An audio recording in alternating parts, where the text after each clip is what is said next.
Hi guys, welcome to the channel. So today I wanted to look at some of your questions and let's just get it over with, right? So let's see what questions that people have the most. There are some questions that I cannot answer, and there are some questions that I will just do my best to, answer your questions because people's experiences differ, and because people's experiences differ, I need to just give you what I have from my own experience. And the purpose of this is to make you know that not everything that you see online with content creators, some people are just like every one of us, we're just trying to boost content, right? But I think it is fair enough for me to tell you what is cap or what is lies, right?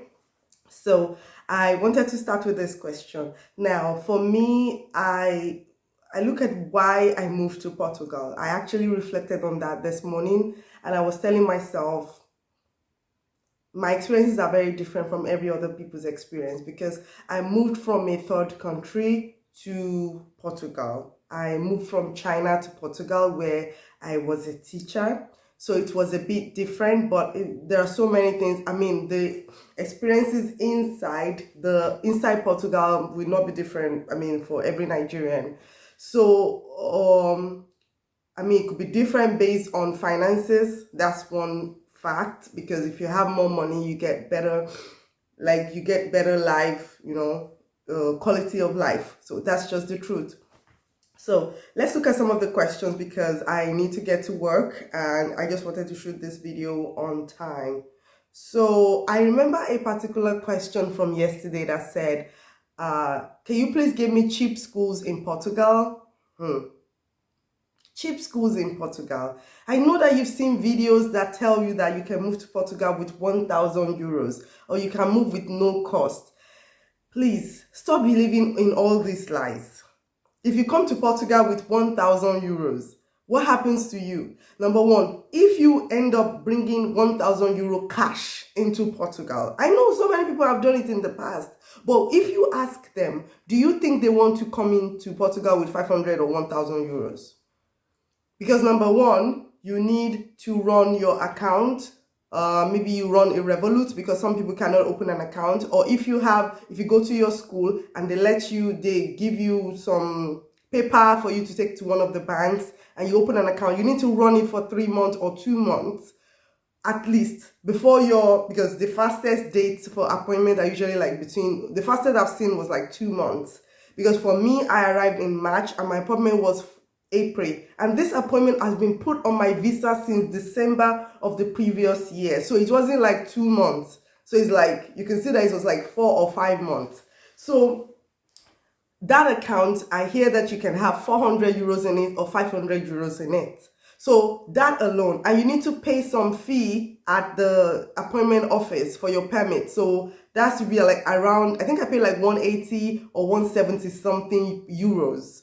So you coming into Portugal with 1,000 euros, I don't see how it's going to help you, because you need to eat before you can go for your appointment, right? You need to have accommodation, and to get a room in Lisbon is usually between just one room in an apartment is around, let's say I've seen some for around 320, and I've seen somebody mention that there was you could share a bunk in a room with other people for 250. So how is your 1,000 going to play out? And most rooms are around 400, 500, 600, depending on the area. So how are you going to survive without your 1,000 euros that they said you should come with? Stop deceiving yourself. I know, yes, you want to come in. I understand. You want to further your studies. You want a quality of life. You want a job. But I don't know. That's just the truth. So I know some people don't like the truth. It's also fine. So you can come in with 1,000. I'm not saying don't come in with 1,000, but and I always say, if you want to get a job, you need to have a permit. Look, I only say what I know. Some people have gotten jobs, I don't know which other way. But the way I got my job, because I actually got called before I got my permit, and I told them, they asked me, do you have a permit? I said, no. They said, when you have a permit, call us back. And immediately I got my permit.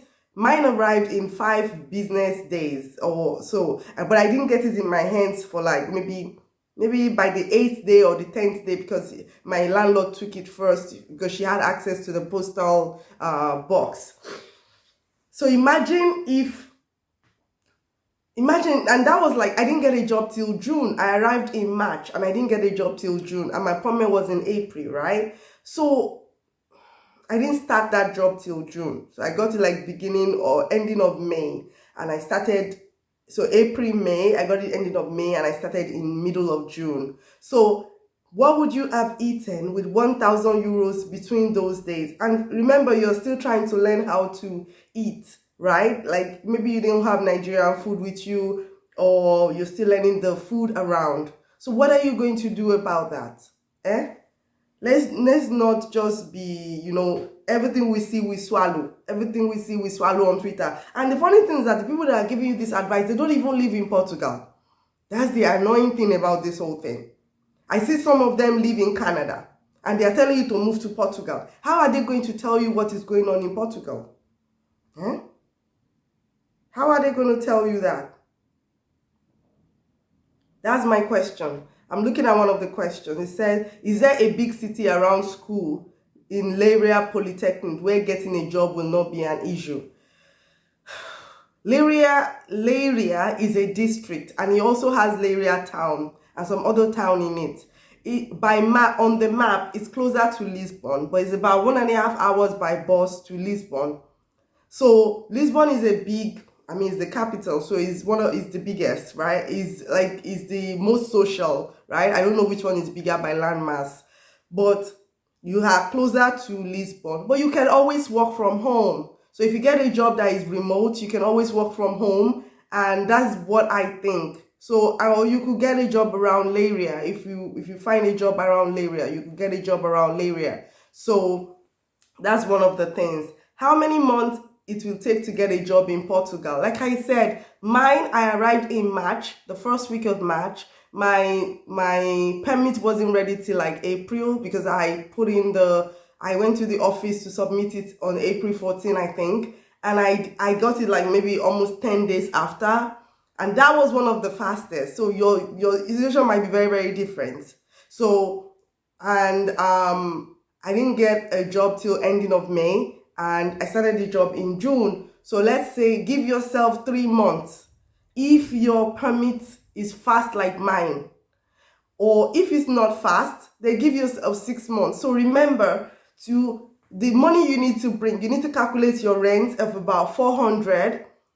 Calculate how much you will use to eat. You can survive on 200 euros if you don't like to eat all Nigerian food, because African food is expensive, right? So if you can manage on other things, you can spend 200 on your food, right? But remember, there is bus card, there is also internet, there is also phone bill. So you need to think about all those things before making the decision on how much you need to plan. So plan like 800 per month.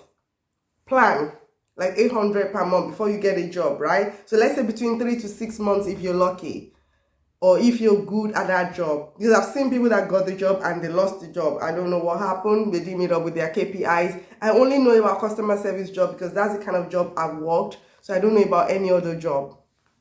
And can you do a video about vocational school in Portugal? This was the most asked questions.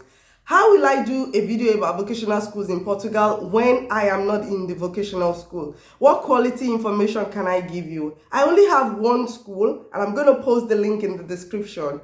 And also, it's a short course program, right? 1 year program. Have you thought about what happens after 1 year? Which I don't even know. Have you thought about that? What happens after 1 year to your permit? And most vocational schools require you to know Portuguese. Like speak it, understand it. Because look at vocational work. For example, plumbing. You want to go to somebody's house and fix their plumbing, and you don't speak their first language. Are you going to do a good job? Are they going to leave a good review for you? So those are the things that we need to think about. Jobs that are closer to the people, you need to learn the language.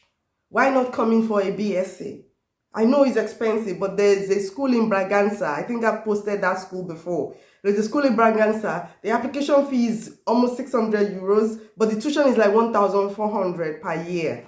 And they have English courses. You can still get yourself in. So when you get yourself in, finish your degree. While running through your degree, you can go to the job office after you've learned Portuguese and do the vocational course on the side. Because I actually went there. I used to know how to sew. So I went to the job office and I asked them I wanted to learn or get the license for sewing. And they told me that, do you speak Portuguese? I said, no, not yet. They said, go learn Portuguese first. So there are vocational programs. I don't even think they cost anything. But you need to do what? You need to come in first. And I said school. I always put school first. Get a BSc, get a BA first. If you were born here, maybe you could have gone from high school to vocational school. Yes, that would be perfect because I love blue-collar jobs. But what is a blue-collar jobs that you do without knowing the people's language? You won't do your job well. That's just the truth. And how did you find a job without speaking Portuguese? I'm really interested in your answer. Look, I got an English-speaking job. I work customer service. So that's what I do. And it's English-speaking. I work for a company that has multi-languages on their list. They've even recruited for Yoruba in recent times. So that's it. That's just it. There are English-speaking jobs and people speak English here. And I just came across your channel and I've subscribed. My question is, if they say tuition is 1,500 and 10 installment, does it mean that tuition deposit is going to be 150 euros? The school will dictate their tuition deposit, and after that, they will help you divide it into the 10 installments. Some people have 2 installments. I've seen a school, Nova School of Information Management. They have 2 installments, and they also have, I think, 6 installments. So it depends on the school. My program, I could do 10 installments, but yours could be different. In the first year, I didn't do 10 installments. I paid my tuition because I didn't want to have to worry about the first year. But after that, that's it. Can I move with my spouse at the same time coming to Portugal for my master's? Yes, you can apply with your spouse, but what I've heard is you can apply with your spouse. I got this information from my group here, and they said you can apply with your spouse, but you can apply with your whole family, but it depends on your proof of funds, right? So you need to calculate how much you're going to use to survive every month, your living expenses every month. I think the main spouse will be 100%, the other spouse will be maybe 75 or 50. So that's how you need to calculate that and have a lot of money. I've heard somebody say that for family of 4, they spend 41 million naira, or they put 41 million naira as proof of funds, I guess. How did you find a job? Okay, I wish to study nursing, but I don't understand Portuguese language. Let's talk about this, sis. You want to study nursing. Portugal's first language is Portuguese. I don't know of any English nursing program yet. There's a school that somebody told me about, and I think it's also in Portuguese. I didn't really check it, but it's in Lisbon. But look at it this way. Nursing is a very, very special profession. And imagine yourself talking to a patient without knowing their first language. How well would you do? And also remember all those books that you have to read in nursing and medicine, and it's in Portuguese and you don't understand what you're reading. I struggled in my first year because mistakenly some of my classes were in Portuguese and I struggled a lot, and I'm not even a scientist. So imagine that. So learn Portuguese before coming, or you find an English-speaking country where you can learn nursing and it will be easier in your first language, right? I thought PhD program is a paid program and you have been issued a work permit for a PhD program. Yes, you get a work permit. On our permit, it states that you're a student and you can work. So PhD is a highly important degree here. They respect people with PhD here. So yes, you can work with your PhD, and I've not met a lot of people with paid PhD programs, but there are paid PhD programs in forms of scholarship. So if you're in the STEM, like science, technology, engineering, and maths. Abi, that's what they call STEM. If you're in the sciences, engineering, and maths, yes, you can get. I've seen somebody in maths with scholarship, but please do your authentication and your legalization, because what they do is after you've done the authentication and legalization, if you want to apply for the Portuguese scholarship, they will need to compare your transcript with some other schools here. So it's easier for them. I mean, it's easier for somebody that studied maths to have the same curriculum with somebody that studied maths in Portugal, right? Unlike me, I'm a historian. When I wanted to do the processing for the scholarship, they could not find schools that studied my course, right? Because I did Nigerian history, African history, and this is Portugal. Probably they have Portuguese. Yes, they have Portuguese history, so it's not easy to compare both schools. And I know people that studied English in Nigeria that they could not even go forward with the authentication. And without the authentication or the degree comparison, degree recognition in Portugal, you cannot apply for the Portuguese government scholarship. So we'll talk about that another day. How does one convert his CGPA to the Portuguese scale?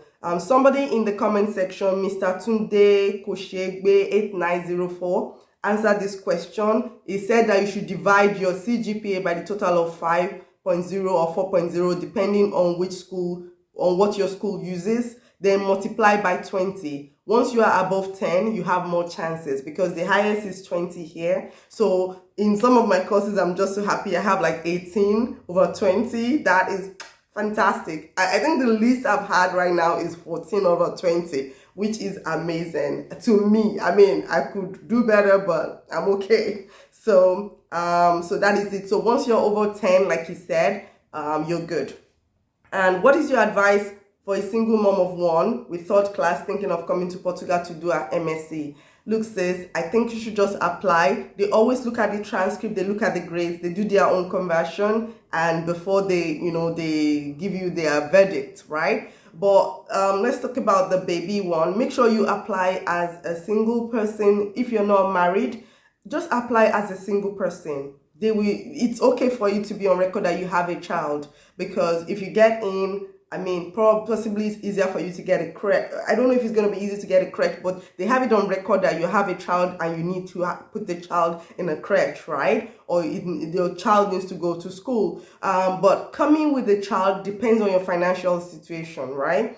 You can. I don't know about the visa processing for mother and child, but you could ask them at the embassy if you can apply together. I think you can apply together, but remember that when you come in, you don't have a job in the first 1 month or 2 months, except your permit is magically between that 1 month. And once you get your legal resident permit, you can get at least a customer service job if you pass the interview. So getting a job, and I think with dependent, your tax is lower than single people. So it's a good thing to have a child. They love children here. It's one of the reasons why I moved to Portugal, because they adore children. The first time I finished all the questions, I'm just going to tell a quick story of how I fell in love with Portugal. Of course, it's not the richest European country, right? But I did my research before moving. I traveled between European countries. I was in Italy. I can't remember if I was in Belgium. I don't remember, but I was in Italy. I remember vividly. I remember Spain. And from Spain, because Spain is closer to Portugal, I came to Portugal. Immediately, I got into the airport. I mean, it's not the most beautiful airports I've seen. Chinese airports are out of this world. But I felt at home. That's one thing. I saw people like me. And most of them, the black women here are beautiful. Like, they hardly wear wigs, hardly. They love their hair. I've seen them in their hair and I'm like, wow, they have all these afro buns that are curly and really nice. And most of them on a good day, they don't wear makeup. So I felt so at home. And I remember being at Caixa de Sodré and I saw like teachers matching kids. The one teacher was in the front, another teacher was at the back. They were all beautiful children from different races playing with each other. I got sold. And I also, in the middle of Lisbon, there were people dancing. the colors there, it was just a happy place to be. And I wanted a happy place to be. I had a better job, but I wanted my brain needed to be happy. So that was one of the reasons why I chose Portugal. Then I went to like a neighborhood and I saw the way old people were interacting with kids. I loved it because I was in a country where kids run away when they see me coming. I'm a beautiful person, so I can't say it's because of my face, right? But because maybe they've been told that don't touch black people or something. Not in Portugal, I mean the previous country I was in. So I was ready to heal. Portugal was a healing country for me. I don't know about any other person, but I wanted to heal. My psyche was already messed up with the whole situation that I was dealing with, including being locked down in China during COVID. I will tell that story another day. Immediately they opened China, I was lucky that I got my visa and I zoomed out. I love that country for everything that it offered me. The story will be another day, but I wanted healing. That's why I came to Portugal. And I knew that Portugal was a place I could come to with my own money. I didn't have to borrow money, or because it's not everybody that has people that they can borrow money from or depend on. So I wanted a place I could legit afford. I knew that my salary was going to be halved.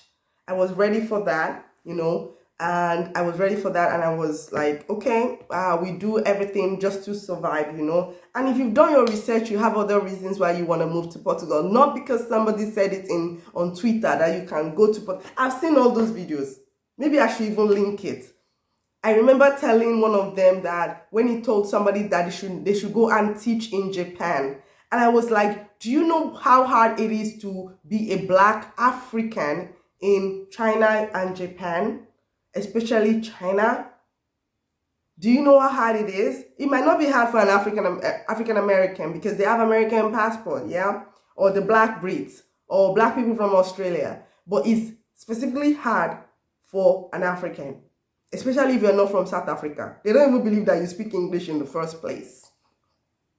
So you're telling people to go to Japan and go and work. You're just saying, go to Japan, go and work. You're not listing the things that they should do or how they should survive or the preparedness.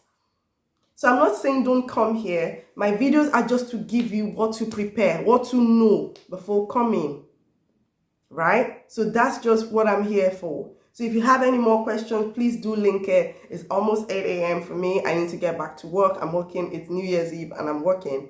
So Happy New Year. I hope you continue to watch my video. Thank you for subscribing. In the past 1 month, I've had like almost 200 and something subscribers. It's unbelievable for me. I don't even know how to react to that. I mean, it's not a lot, but thank you for listening to what I have to say and for always asking questions.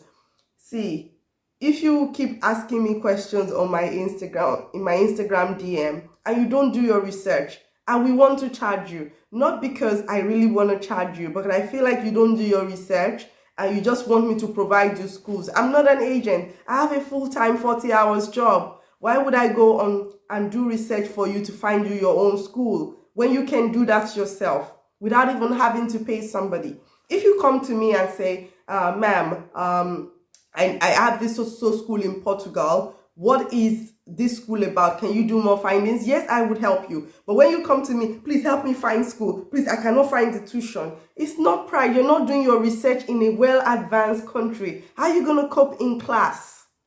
Are you coming here to waste at least 3,000 euros and fail? No, you're not. You're not going to fail. Not on my YouTube watch. So do your research. There's nothing like I will move to Portugal with 1,000 euros. I keep telling you guys, there's nothing like that. So have a wonderful new year. Enjoy, and please like, subscribe, watch till the end. That is what counts. And please, more importantly, write in the comments. If you want to reach out to me, I'm in my Instagram, okay? And for some people that have been telling me, oh, I will charge you, because I don't know what to do with you anymore. And maybe if you see the money, you'll be like, oh, let me go and do my own research. I have to get to work now. Have a wonderful new year. Happy New Year. Make the best of 2025. You can actually do this. Cheers.